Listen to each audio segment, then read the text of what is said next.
How to See Angels and Visions is the title of this one. It's an edition of the Prophetic series, and it's going to bless you greatly, transform you, open your understanding and your revelation world to have easy access to angelic encounters. Pay close attention to me. I've had a series of angelic encounters in the past, and I still do, by the grace of God, and I can discuss with you scripturally what it takes to see angels, what it takes to have a personal encounter with the angels of God, like I do and like the patriarchs and matriarchs of old did in Bible times. Done a related video here, how to see angels and visions and prophesy. You can as well refer to that.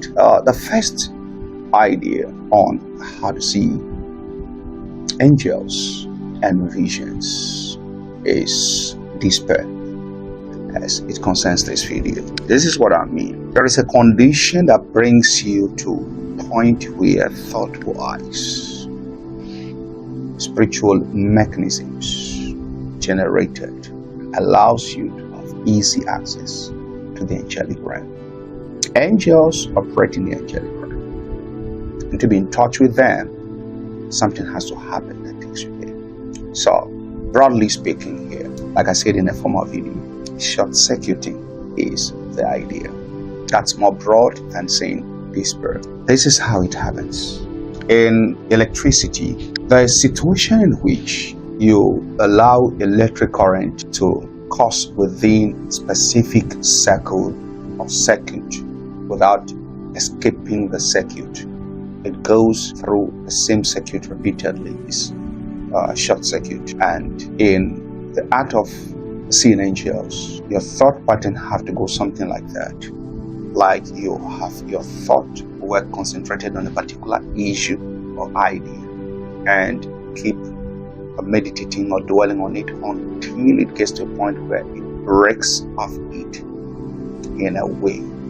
Now a shift happens to another thought, which can be an abstract or coming from an abstract world. In this case, it's dropping like an idea, a gem. It's not like one of those thousands, one of those among the thousands of the random thoughts that you may come by.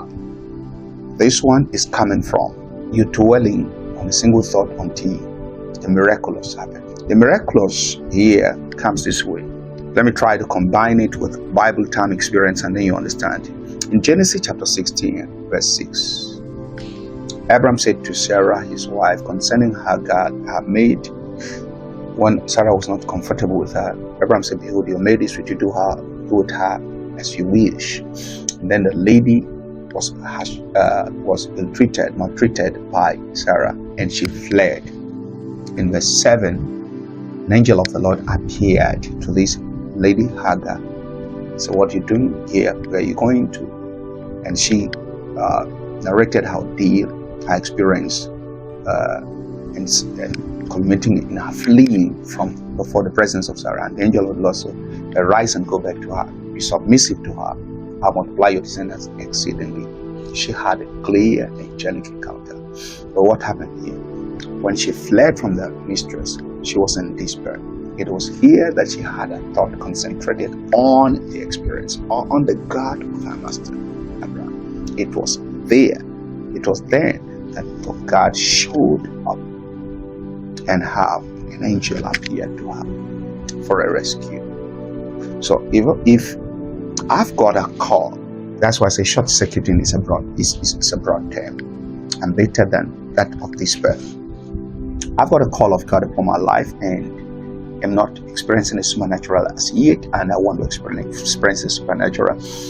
I can place myself in the situation of Hagar, like dwelling on the call, and then the difficulties, the limitations, the ordeal that I've been through as a result of my calling, or the call that I've answered. It will get to a point, if I'm doing that positively, with a positive mindset on the God who answers or sees us, like in the case of Hagar, an angel will appear and will give you direction, or at least comfort you.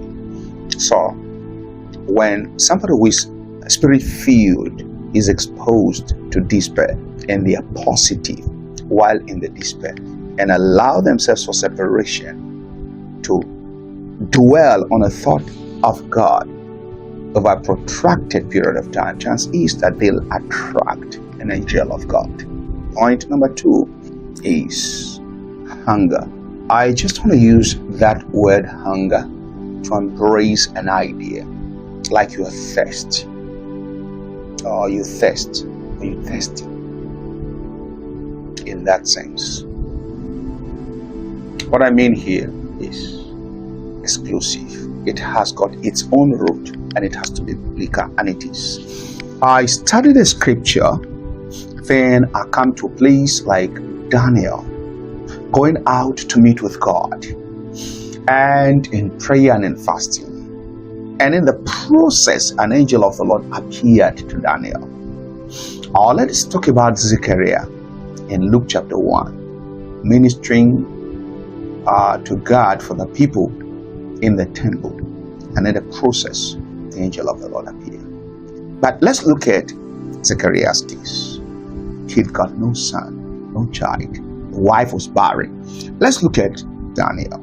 He was in a foreign land, a slave guy, but a great prophet. Major prophet on the face of the earth. He was one of the leading prophets of that day, yet a slave.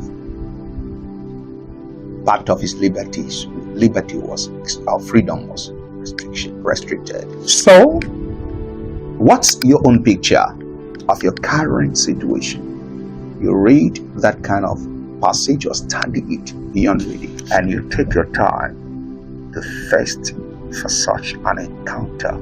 You are trying to call for a replay of the same. In a process, as you meditate, there's going to be the replay, a kind of a video play, a visual play, movie of the experience of Daniel, how that he was there in prayer where he was by the riverside, and the angel appeared. And then Zechariah's own case, you're going to equally experience that kind of, he was there, and then he was inside in the inn as he was ministering, and angel Gabriel appeared and nobody was there. He was alone. A privilege because of your desire, because of your hunger, because you are thirsty for God. This is going to open up for you.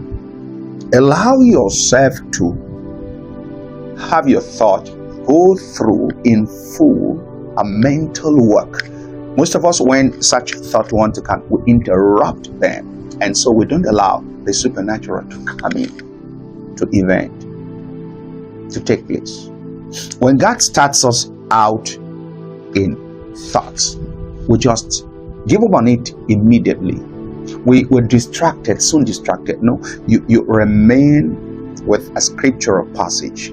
Unlike in the first place where we had short-circuiting, where it can be on any kind of thought. Here you're dealing with the scriptural passage until you start seeing the video of that incident playing in your mind. Then in the process, that atmosphere will be created where you are meditating on that scripture. And because that atmosphere has been created, there will be the attraction of an angel of God from heaven, because the same odor, aroma, fragrance of the atmosphere of Daniel has been created where you are. So there's no option than for an angel, one of those who appeared to Daniel, to show up there. You're going to attract an angel to that place. So anywhere the atmosphere, an angelic scene can be replayed in a vision, there is every likelihood that an angel will show up there. And if somebody's prepared for that experience, then you're certainly going to have a vision of an angel there, or have any other vision. You see, like the mental play you're doing, if an angel doesn't show up at all, chances that you can break into any other kind of vision as a secret to hacking into the vision realm and begin to see things for yourself. The last point is aligning with a spiritual frequency. Here what I mean is that I, Apostle Raymond, may be operating in a particular spiritual frequency. This allows me to see angels every now and then, like most of my seniors in the prophetic. scriptural. Let's say Moses and Joshua. So Moses had a lot of angelic encounters. You can't doubt that. Here is Joshua, under the atmosphere, under the grace of Moses. If you align yourself with the grace that is upon Moses, certainly you're going to experience what Moses experienced. So you see that. Same way Moses will have an encounter with an angel, Joshua, by the plain of Jericho after they had crossed over the Jordan. That even was going out, and the angel of the Lord appeared to him, and the next thing was, pull off the shoes from off your feet. Can you see that? Because the man was operating under a particular grace. The same way Moses had the encounter of the Lord, angel of the Lord, by the mountain of the Lord, and the Lord called out unto him and said, pull off your shoe, for the place where you are is a holy ground. That's what Joshua experienced. So when you admire, celebrate, and function under a particular grace of your mentor in the prophetic or spiritual matters, that grace now superimposes on you. So whatever is reachable, if they can see fish under his grace, they'll see fish under your grace. If you can see money under his grace, you see money under your grace. If you can see angels under his grace, you see angels under the grace. Because there's that covering. Something came upon you, or because of your reverence for that grace. So these are the 3 points I want to identify here for you so that you work with. One is your emotional condition. That's around your emotional condition. That's short-circuiting. 2 is scripture. That's about aligning with a particular incident in scripture. And the last one is talking about a frequency of grace operated by a mentor that you now come under, and then you experience what the mentor experienced. What they carry when you come around them can easily contact. That's what happened to Hagar as well. So that's it. You want to be able to see because you are experiencing angelic visions. This is it. The fact that you can see an angel, any vision in which you cannot have visions in which you can see angels. If you can see an angel, take off your eye from an angel, look at somebody, you're likely to see things about them. Anything that makes you to be able to position you to be able to see an angel for once also gives you the opportunity to be able to see. Look at your neighbor standing in front of you, and you'll be able to see into their heart, painful heart, ulcer, cancer, maybe cancer in the breast, a case in their marriage, or a demon standing by their side, or a witch agent trying to destroy their life somewhere. It becomes easy for you to see. So when you see angels, it's easier for you to see. So I've just given you an expo about how to prophesy here. You want to take your prophetic walk into a deeper depth and sign up with me for a certificate course in forensic prophecy with the Shiloh School of Seers, where I mentor prophets who do prophecy at forensic level, where you see things at pinpoint level like I prophesy. Get ready to do like I do as you sign up right now. To sign up, pick WhatsApp number on the screen in front of you here, or in the comment, pin barcode to Ceremony the Ministries in the comment section. God bless you. See you in Shiloh School of Seers for the certificate course training that will open you up to see visions of visions.